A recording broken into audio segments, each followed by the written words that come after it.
All right, so here's the one mixing tip that mix engineers don't want to hear, but they need to hear it, and it's going to help you a lot. If you're not already doing this, you might want to consider it. Let's talk about it.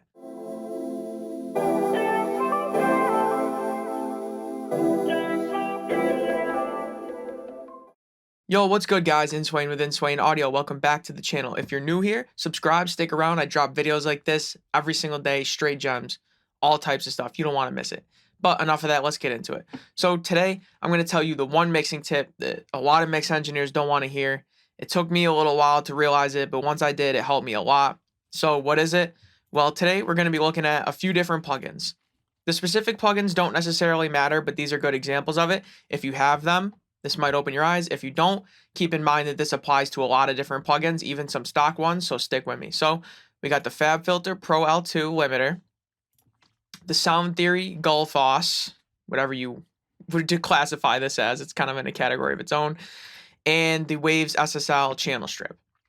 If you have any one of these or all three of these plugins, you really want to stick around. But like I said, if you don't, this applies to other plugins as well. But these ones are the perfect example. So you might pull up a plugin like this, see the functions, and kind of know what it does, right? Style is like probably the algorithm at which it limits. Look ahead, we know what a look ahead function is maybe. The attack, the release, we know what these things are from other plugins, right? Or maybe we don't and we just think we do. Stick with me. Here I have pulled up the manual for the Pro L2.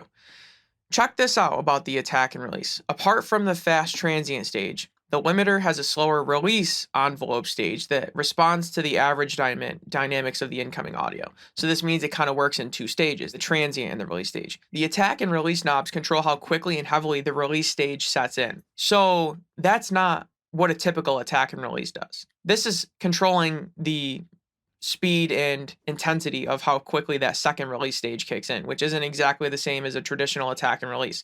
So you might have been using this wrong the whole time, or not using it wrong. Maybe the result you're getting was great, but you weren't understanding really what's going on underneath the hood. And this could either be causing you to not use it to its fullest potential, to not get a sound that you like, right? Maybe now that you understand this, you use it differently and you can get better results. And this is just one example. There could be other functions within this plugin you don't know, or other functions and other plugins that you have that you're just not aware of what's actually going on because you didn't read the manual. So that's the tip, is read the manual for the plugin. Now, I'm with you. What it sounds like is really all that matters, but wouldn't understanding what it's doing allow you to get a better sound? That's kind of my point here. Now let's look at the manual for the Gullfoss. If we look back over here at the plugin, you see that the main two features are the recover and the tame. If you don't have it, this is how it works, is the recover and the tame are the two main functions. And just from reading it, recover, tame, you'd think recover is boosting it, right? It's recovering those frequencies, and tame is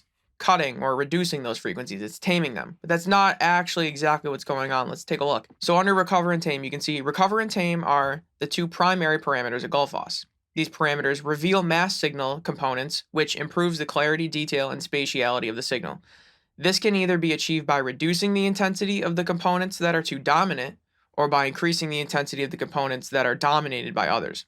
Recover treats the dominated components, while tame treats the dominant components. Dominated, dominant. Not sure if I said that right, but not too important. So just off of that alone, once again, we would think, okay, so one is boosting and one is cutting. But if we read further, it says, please note that for both recover and tame, the EQ boosts and cuts different frequency ranges. So that means they're boosting and cutting with both recover and tame. So our preconceived notion, or at least mine, or what I would assume most people's would be, is wrong. Both of them boost and cut. And then it goes on to explain how it's processes, which isn't necessarily important for this video. But my point is you might think you know what's going on with the plugin, but until you actually read the plugin or do a test yourself, which would take honestly longer than just reading the manual, you're not exactly sure. Now, once again, if you can use it, it doesn't matter really if you know what it's doing, if you can get it to sound good. I'm with you on that. But the point is if you know what it's doing, you can probably make it sound even better, or at least work faster, or have a better understanding of what's going on. All right, looking back at our third example here is the channel strip. A lot of channel strips look like this, right? We have basically a filter section and a dynamic section and like an EQ type section. So there's like three sections.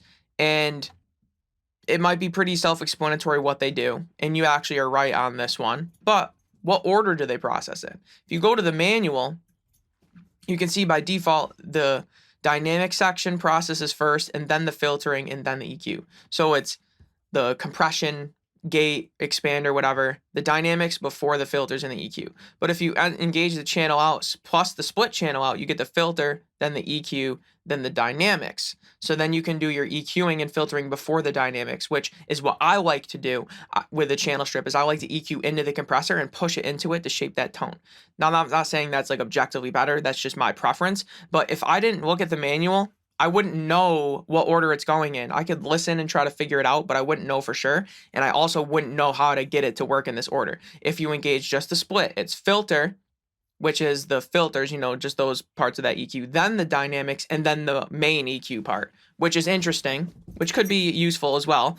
You could also do just the dynamic side chain, which is going to create the dynamics processing simultaneously with the filter before the EQ. And then if you do the split, right, whatever, you get the filter going into the dynamics with the EQ side chained. So there's all these different configurations that would honestly be very time consuming to try to troubleshoot on your own, and that's even if you could hear the difference and understand it. But if you just pull the manual up, you can see this. And when I did this, it blew my mind. I was like, oh my God, I didn't know there's this many configurations, right? That would have took me a lot of trial and error to figure that out. So the point is, take the couple minutes to read the manual. Usually there are a couple pages. They look intimidating, but most of it is just, how to install it, basic things, a history paragraph about where the plugin came from, right? A lot of it's not too relevant for this point, but if you just take a couple minutes, read it, it's going to make the plugin so much less daunting to use. And I recommend doing this right when you get it. For me, when I get a new plugin, I look at all the knobs and settings and it's super overwhelming. So what I do is I download it, I read the manual through. It takes me 5 minutes. And I don't need to memorize everything, but I get a good, firm understanding. Then when I pull the plugin up, it's so much less daunting. I already feel like I understand it 90% of the way. And then once I start tweaking it a little bit and using it, I'm like, oh, okay. Now I got, I read it and now I get the visual auditory side of it, put it together in my head, and now it makes sense. And I understand the plugin so much better. And if it's not a plugin that I use all the time, sometimes I'll forget and I'll just pull the manual up for one thing I might have forgotten and refresh myself. And it helps me so much. So there it is, guys. There is the tip that you probably didn't want to hear. You might be listening to this right now, shaking your head, thinking this is lame, this is boring, but it's part of it. I really recommend you at least try to read the manual. It might help. Maybe you don't need it. That's cool too, but I think a lot of engineers could do this. I work with a lot of engineers one-on-one, and you'd be surprised how many times I inform them of a function in a plugin that they thought was one way, but it's actually the other, and it blows their mind. And then now they can move forward with that better knowledge and use it, more wisely. So let me know down in the comments below how lame you think manuals are. It's cool. Take it out on me. Let me know. Or let me know if you think this is a good idea and you should use manuals. I'd love to hear it either way. Or what I really want to know is, what feature of a plugin have you been using wrong and you discovered and it blew your mind? That's what I think is cool. To me, it was the limiter settings, the attack and release on the Pro L2. I think I used it for a little while before I realized that. And I was like, oh, wow. It didn't make a huge difference, I'll be honest with you, but it did change how I think about it a little bit. And now I feel like I have a better understanding on it and I can use it a little bit more accurately. So throw me a like, throw me a subscribe. If you don't, I make a video every day. I'm going to see y'all tomorrow, so you might as well just do it today. And Swain with Swain Audio, man. Peace.